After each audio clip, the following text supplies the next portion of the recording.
Senhoras, senhores, queridas irmãs, queridos irmãos espiritistas, caras amigas e amigos que nos acompanham através da Web TV Mansão do Caminho, nossos votos de muita paz.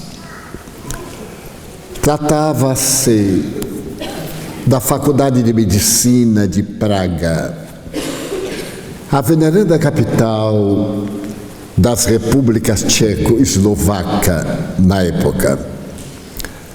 Ali estava um jovem de 25 anos, psiquiatra, que se encontrava aturdido com a problemática mental. Ele havia acompanhado as experiências da psiquiatria, especialmente no fim do século XIX e na primeira metade do século XX. A tradicional psicose, conhecida como sendo de turbulência incurável, havia recebido de um dos mais notáveis psiquiatras a denominação de esquizofrenia.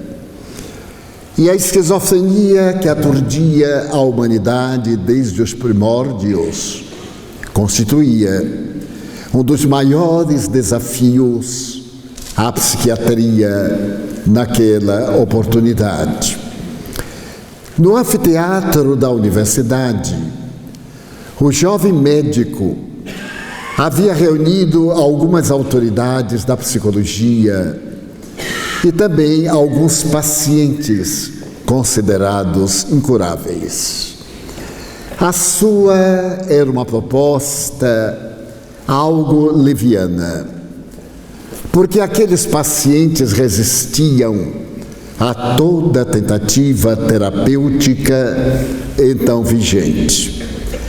Fazia pouco tempo, o notável psiquiatra português, o Dr. Egas Muniz, havia sugerido a lobectomia, a cirurgia através da qual se retirava parte do lobo cerebral, restituindo ao paciente aquilo que poderia ser um tipo de normalidade. De alguma forma, ele entrava num estado de imbecilidade, mas não recuperava a saúde. A agressividade, a estranheza haviam desaparecido, mas o problema era muito grave e o jovem médico havia experimentado a hipnose e houvera logrado resultados surpreendentes. Ele separou 10 pacientes crônicos e, diante dos colegas e dos jovens quintanistas de medicina, ele realizou uma hipnose coletiva dos pacientes. Ao fazê-los entrar em transe profundo, foi sugerindo a cada qual retornar ao período pré-natal, há alguns anos. Equivale dizer a um período quando eles tecnicamente não existiam, porque ia muito além da sua idade convencional e biológica.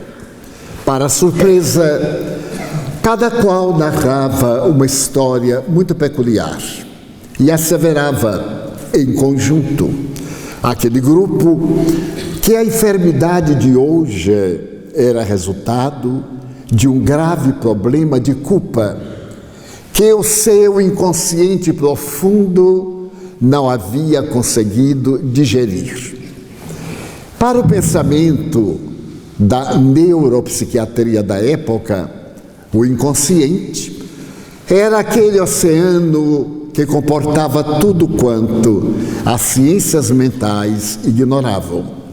Freud havia estabelecido que o inconsciente humano é tão vasto que se fizermos uma comparação entre o Oceano Pacífico e uma casca de noz colocada sobre as suas águas, teremos a ideia do inconsciente humano. A casca de noz é a nossa consciência. E o Oceano Pacífico é tudo aquilo que diz respeito ao ser ancestral. No mesmo período, mais ou menos dos anos 50, Carl Gustav Jung, o psiquiatra suíço, havia também estabelecido uma definição. O inconsciente era algo tão grave e peculiar que se podia comparar a um desses gigantes icebergs. O iceberg é visto somente em 5% do seu volume. 95% estão submersos. Podemos lembrar da tragédia do Titanic, o navio que nem Deus afundava, e um iceberg destruiu. Então a teoria do inconsciente abarcava tudo quanto se ignora. Mas agora, nas experiências do jovem médico, o inconsciente parecia viver antes que a criatura que se referia tivesse tido uma vida biológica. Alguns diziam, eu me recordo, que cometia um crime atroz e esse crime atormentou-me. Ninguém soube de que eu havia executado. Porém, eu sabia e morri com essa ideia. E é exatamente esse conflito que me aturde. Cada qual notava do seu inconsciente lembranças que afloravam no estado da hipnose. Esse jovem médico havia ficado preocupado com essas informações, ainda mais que alguns pacientes narravam verdadeira existência que haviam tido na então República Tcheco-Eslovaca. E ele contratara detetives particulares para fazerem um levantamento se aqueles fatos haviam ocorrido em aldeias distantes de Praga e mesmo em outros países. E o resultado foi surpreendente. Por exemplo, um homem havia narrado que assassinara a sua esposa por infidelidade, mas ele o fizera de tal forma que parecera morte natural. Ele a envenenara suavemente. Era uma maneira de se vingar porque ela o houvera traído no leito conjugal.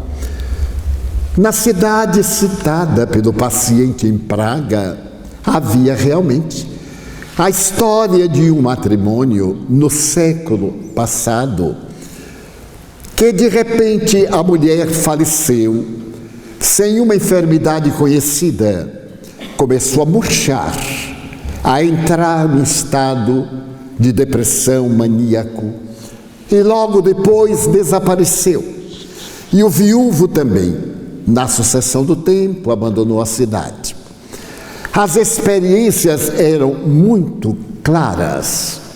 E o jovem doutor Stanislav Grof perguntava aos seus colegas como explicar essa história curiosa do inconsciente. E eles resolveram dizer que eram estados alucinatórios. Eram também estados de manifestações telepáticas, manifestações histéricas. E nessas manifestações histéricas, eles retrocediam a 400 anos antes de Jesus, quando Hipócrates, o pai da medicina grega, havia estabelecido entre as enfermidades humanas aquelas que eram denominadas como sendo manifestações derivadas de 4 fenômenos: a fleuma, a bilis negra, a bilis amarela e o sangue. Todas as enfermidades, dizia o mestre, derivavam-se desses 4 fatores comportamentais. Daí-se dizer que o indivíduo é fleumático, é sanguíneo e etc. Mas também estabelecia Hipócrates que a bilis negra exercia uma função muito grande no organismo do indivíduo, porque ela era a punição que a divindade havia aplicado em Adão, pelo fato de ter comido o fruto proibido, mas que as demais manifestações eram as que provocavam as doenças. Na tradição grega, acreditava-se que as enfermidades mentais eram castigo divino, ou interferência de seres espirituais perturbadores. Mas desde Hipócrates, passando por Galeno, até as notáveis experiências de Kraepelin no século XIX e no começo do século XX, a psiquiatria havia avançado enormemente. E naqueles anos 50, 55, já não se poderia considerar como sendo uma doença incurável, porque se havia descoberto os barbitúricos, os medicamentos chamados faixa negra, que interferem poderosamente no comportamento da criatura humana. Abriam-se novas perspectivas para as doenças mentais. Por volta de 1792, na Universidade de La Salpêtrière, em plena Revolução Francesa, um outro jovem médico adentrou-se pelo grande hospital universidade e trazia uma missão peculiar.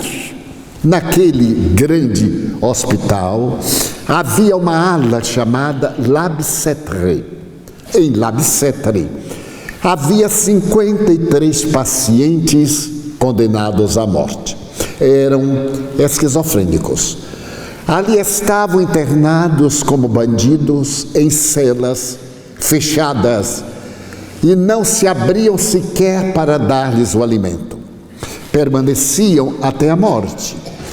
Faziam de todos os horrores biológicos na própria cela e não recebiam assistência nenhuma. Naquele ano, um outro jovem médico resolveu mudar a paisagem das doenças mentais. Ele havia sido nomeado reitor da Universidade de Labicêtre. E ao aceitar o cargo, havia imposto que, a partir daquele momento, ninguém deveria permanecer prisioneiro pelo crime de ser doente mental. A ciência não podia fazer nada, mas o paciente não tinha culpa da ignorância científica. Os colegas acharam um absurdo e perguntaram-lhe: muito bem, você vai retirá-los das celas, das grades, e o que vai fazer com eles? O jovem médico disse: vou curá-los. Mas se não conseguir curá-los, o que fará? Irei amá-los, porque são criaturas humanas que estão doentes. E os colegas, é claro, zombaram dele. No primeiro domingo da primavera de 1792, repito, pelo imenso hospital adentrou-se o jovem médico com um papel pardo amarelado enrolado embaixo do braço e acompanhado de um trabalhador braçal. Atravessou as salas, os pátios e dirigiu-se diretamente lá para o fundo, para Labicêtre. Ao abrir-se a porta, os odores pútridos ali estavam presentes, a gritaria infernal, e ele chamou o guarda, que era o responsável pelos pacientes, e disse ao guarda: eu lhe peço, abrir as celas, eu sou o novo diretor do hospital. O guarda sorriu e disse: deve estar brincando, porque eles são loucos. Se nós os retirarmos das celas, eles nos matarão. E eu quero lembrar que agora a Revolução Francesa me deu o título de cidadania. Eu sou cidadão. Eu agora sou gente, já não pertencendo à aristocracia e não sendo a ralé, eu sou cidadão e me nego a atender esse seu pedido, que é uma loucura. O médico sorriu e lhe pediu a chave, que abria o cadeado por onde passava a corrente e fechava as portas daquele verdadeiro lugar de aflições. Mas o homem ficou aturdido, o guarda, e disse: doutor, o senhor não tem ideia, eles me odeiam e me ameaçam matar-me.